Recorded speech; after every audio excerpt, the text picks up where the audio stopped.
All right, Andini, so welcome to Townhome G. This is a 4-bedroom, 4-bathroom. Have you dreamt about owning a home? That's $2,250. Imagine going to your first open house. You're greeted by a real estate agent, and you get a grand tour. As well as an additional 2 closets. You tell the agent that you have $1,000 ready to buy the home, but you find out that it's $1.4 million. Can anyone afford that number? Do people even know how much an average home in NYC costs? That's a good question. It's hella expensive here. At minimum, like $500,000. That might be a little tough. Does anyone believe that they can afford a home? What exactly does it take to own one? This is Your World on Money.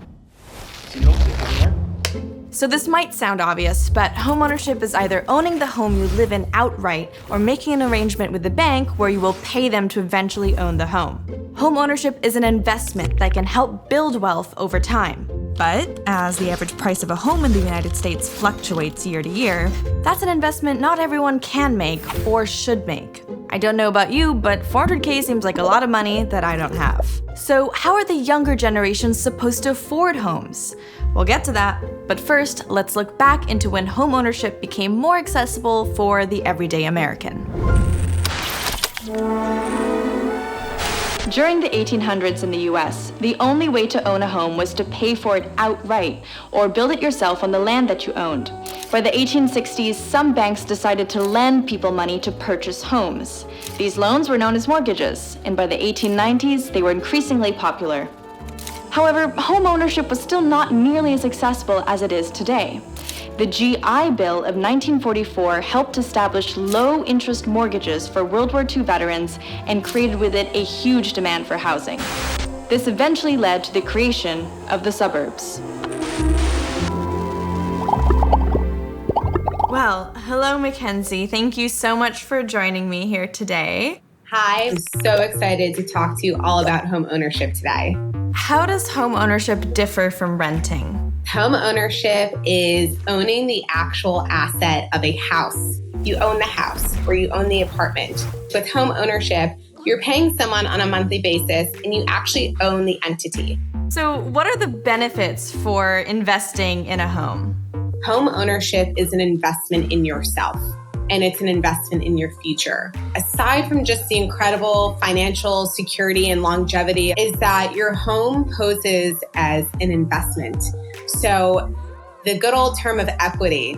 Home equity is the actual dollar amount that you own of your property. So if your home is $1 million and you have $500,000 into it, and then the bank has loaned you the rest, what you own is $500,000 worth of equity in your home. Over time, each month you're paying a mortgage. And so every month that you pay, you are gaining more equity in your actual property. Other ways to grow equity in your home are to increase the value of your home by remodeling the new kitchen or new bathroom. Okay, I love that. So this is a bit in the future for myself, but could you tell what the steps are for buying a home? The first step for me is getting our ducks in a row with our finances, meaning, are we going to get a loan or are we going to purchase in cash? You can also borrow from the people you know. So your parents, siblings, your grandparents can give you a nice lump sum. You yourself do not have to have the entire amount of cash needed to purchase because we can finance. Financing is the process in which you go to a bank and apply for a loan, and a bank looks at all of your finances and says, this is the amount that we're going to lend you. The process is called the pre-approval process. Pre-approval is the most important step because if you don't know how much you can afford to spend, then we don't know the price of the houses that we should be looking at. Second step is really choosing a great agent who's speaking your language and who knows the market that you're looking to buy in. We're the people communicating and negotiating on your behalf. Wow. I'm learning so much. I feel like I knew absolutely nothing about home ownership, so I'm just absorbing everything like a sponge. Could you walk me through the pre-approval process? Yes. The pre-approval process is run entirely by the lender, by the bank.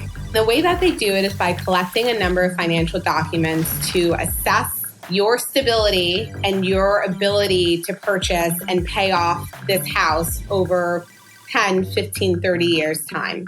Looking at your income, your last 2 years of tax returns, how much cash you have on hand, what your credit looks like, what your W-2s look like, what your work history look like. They want to know how financially fit and stable are you, and additionally, how much money are you able to put down versus how much money are they going to loan you. The bank then puts that all into one big package, and they come back to you and say, okay, we are able to lend you $300,000 for this purchase, so you can buy a house that's around $500,000 or $550,000. So once you have your pre-approval letter, it's time to start hunting. I think there's a really incredible opportunity for young people to take ownership over their financial futures.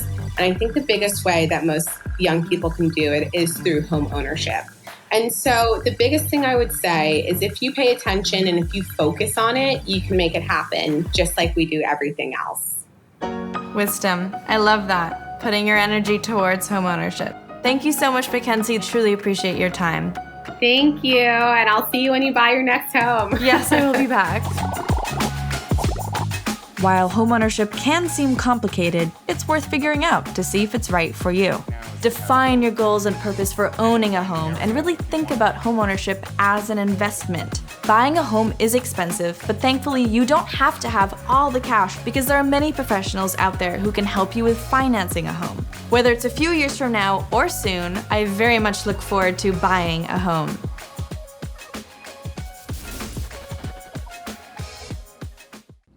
Okay, good to know. I'm not ready yet. Not exactly. But there are programs with banks that do as little as 10% down.